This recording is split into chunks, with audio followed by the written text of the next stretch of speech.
promoting around the country. Okay. It was a great experience, and most of them, in fact, a lot of them were actors and actresses that said they wouldn't have normally gone out for, you know, the Fear Factor type show, or, you know, kind of the typical reality show.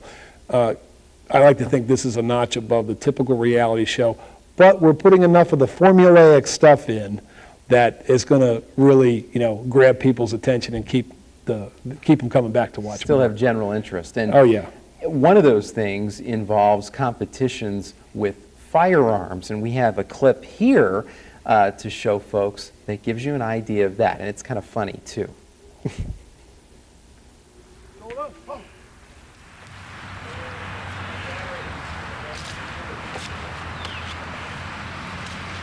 Gentlemen, you couldn't scare a mule. At the charge bayonets, charge, I want. Charge bayonets. Charge! Ah! Thank you. Let's try that again. Charge bayonets. Charge! Ah! Much better, gentlemen. Recover, shoulder, arms. Right face. Right face, gentlemen. Your other left. This way. Forward, march.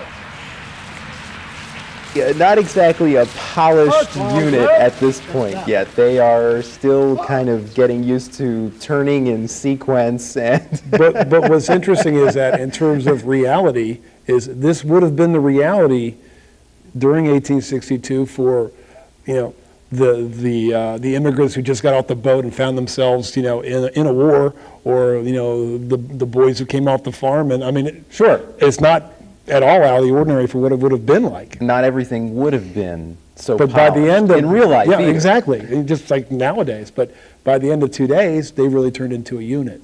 Is that and right? they were very adept, and it was, you know, it was pretty amazing. Now, beyond their interest in the Civil War, and I'm sure for some of the folks who audition for reality TV shows, being on TV, what are the other carrots? I mean, are there cash prizes that you plan for this, or what we're going to offer as a prize is $1 million in gold. Oh my goodness! And an equal amount to be donated to historic preservation.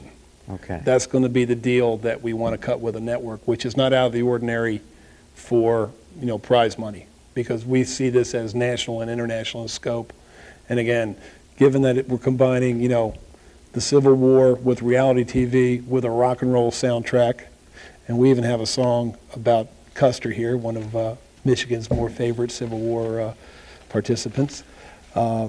We have kind of a southern rock kind of soundtrack, and it all combines into a very interesting mix. Yeah, and you actually gave me a copy of the CD. There's already, even before the debut here, hopefully next year of this program, already a CD.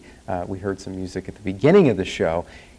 You know, one of the things I didn't mention, Johnny, is that before Johnny Reb and before Sabres and Roses ever became an idea for you, you were a music producer in your real life as Kevin Dolan. Yes.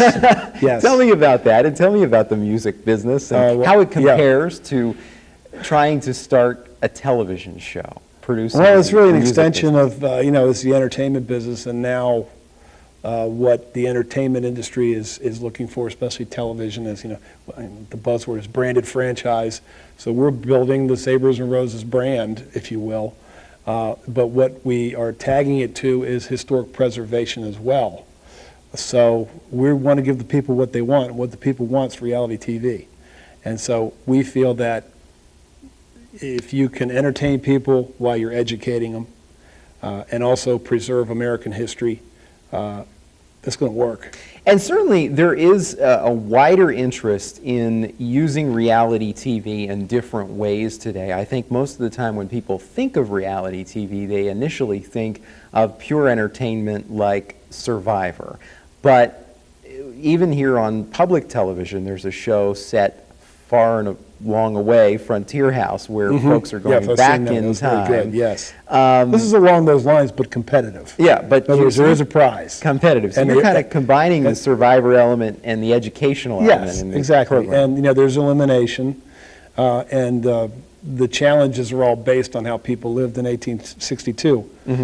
Even just for the women, just getting dressed, ballroom dancing, etiquette. I mean, people were a lot more polite back then.